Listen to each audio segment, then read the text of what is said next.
We have just discussed the four subdivisions of past tense. Now we take up the future tense. The words shall and will are used in a sentence to indicate the future tense.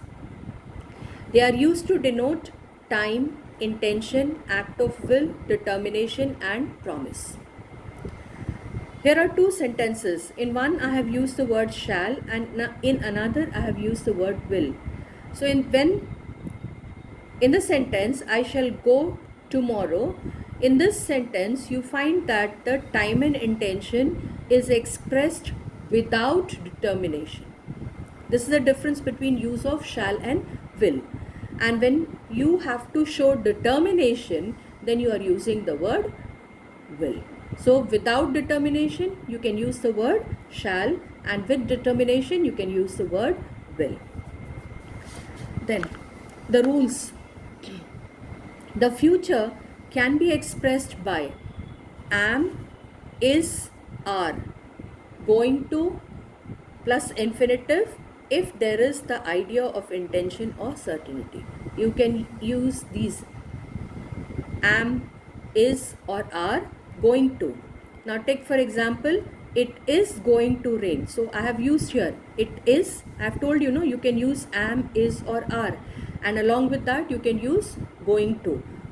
So it is going to rain after some time. So if there is the idea of intention or certainty, you can use is, and along with is you can use going to. Second one is by using am, is, are plus infinitive. So in the second sentence, he is to join the navy. I have used the word is as per the rule. You can use any one of the three, am, is, or are, and infinitive too. So along with is, I have used to. So he is to join the navy soon. Future continuous tense. Now this describes an action that will be continuing. Continuous means action is continuing at a given point of time in future.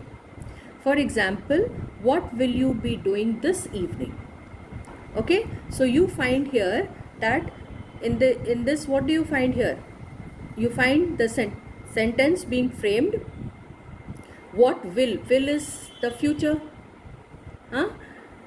and continuing at a given point of time in the future is indicated by the word doing. So what will you be doing this evening?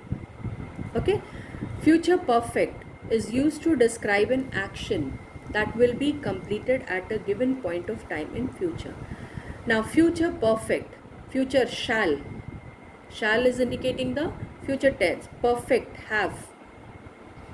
So have returned is the future perfect. So I shall have returned from school by that time. So this is used to describe an action that will be completed at a given point of time in future.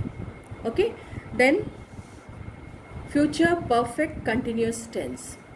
This is used to describe an action that will be in progress even after a point of time in future.